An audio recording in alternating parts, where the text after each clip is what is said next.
सेमाने एभली किपरि चलीगले कुंबले भावुंट दायी होउछंती एमाने भारतीय क्रिकेट हराइला तीन महारत्न। दर्शक बंधु, भारतीय क्रिकेट दलर अभिज्ञ खेलाड़ी विराट कोहली और रोहित शर्मा टेस्ट रु हठात अवसर नहीं सारी। एवं उभय किंवदंती केवल ओडीआई दलर जर्सी पिंधि टीम इंडिया खेलिबार देखाजिबे। उभय किंवदंती बैट्समैन को अवसर जो क्रिकेट दलर हठात झटका लगी।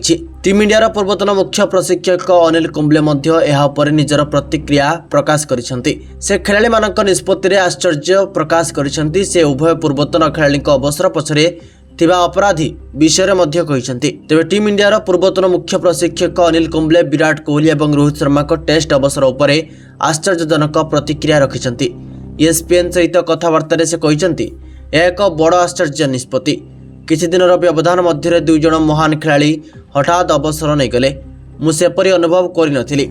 मु आश्चर्य होइगली। मु भाबुथिली जे सेमाने आहुरी किछि वर्ष पय टेस्ट क्रिकेट खेली पारि थांते। एबे से केवल गोटे दिनिकिया फॉर्मेट खेलिबे। कोनोसी खेलाड़ी अनुताप करी विदाय नियंती नहीं एवं मु निश्चित जे से यह विषय बहुत चिंता करिथिबे। शेषरे यह तांकर शेष निष्पत्ति होईछि। अनिल कुंबले आहुरी मध्य कहिथिले जे अश्विन, विराट और रोहित को पड़ियारे विदाय दिया जिबा उचित थिला।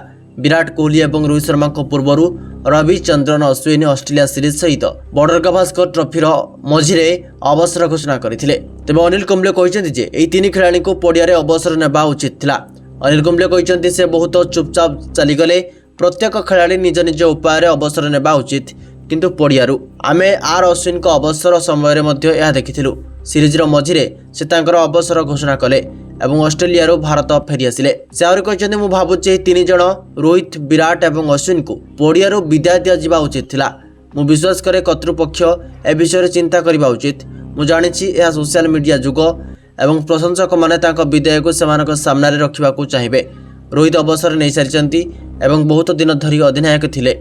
विराट भारतर सबुठारु सफल टेस्ट अधिनायक एवं यही दुई जन को मध्यरु जणे से गस्तरे रहिबा उचित थिला।